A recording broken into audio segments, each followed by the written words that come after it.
across now to Athens to speak with our correspondent there, Nathalie Savaricas. Nathalie, what exactly do these new restrictions consist of?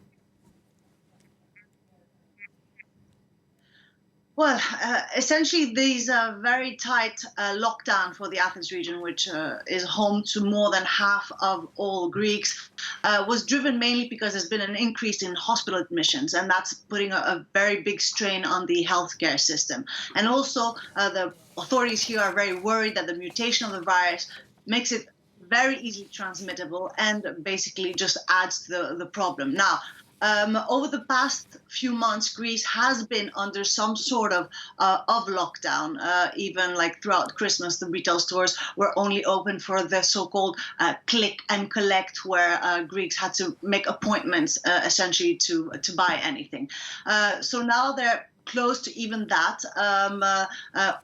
For example, stores will only open on Valentine's, symbolically, if you like. The curfew, as you mentioned, will be in place from 9 p.m. in the evening until 5 a.m. in the morning, and it will become even stricter during the weekend, with people not allowed to go out after 6 p.m. in the evening.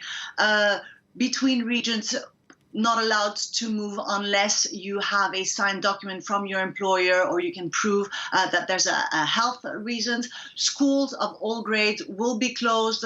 Pupils are asked to go back to online instruction, which is making it, of course, very challenging for parents. All retail stores will be completely shut, only open for strict essentials such as bakeries, supermarkets, pharmacies, and the rest. And restaurants and cafes allowed to be open on a takeaway kind of basis and delivery, which for Greeks is quite important.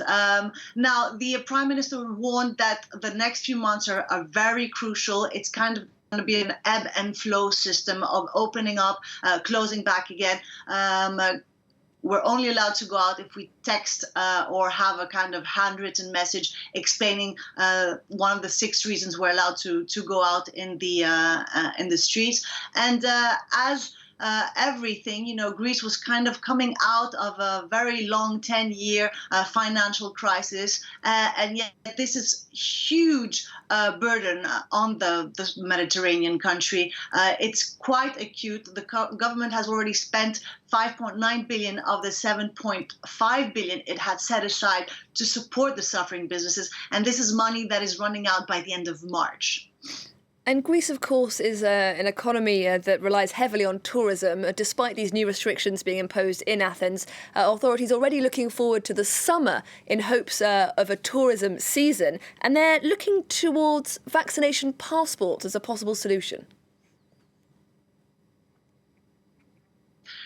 Yes, Greece heavily reliant on the tourism sector. Prime Minister is really pinning his hopes on this one. He's been a proponent in Europe to kind of push through with this green passport, if you will, like a certificate attesting to the fact that you have been vaccinated against COVID-19.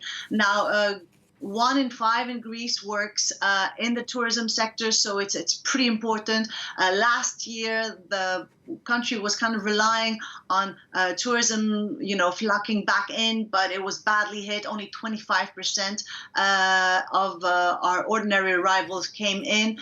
So it kind of explains why Greece's position has been so adamant in the EU. So far, there's kind of skepticism for a variety of reasons, including, breach of data protection, etc., discrimination as well. But earlier this week, Greece managed to clinch a deal with Israel. I remind our viewers that Israel is actually racing ahead with its vaccination drive.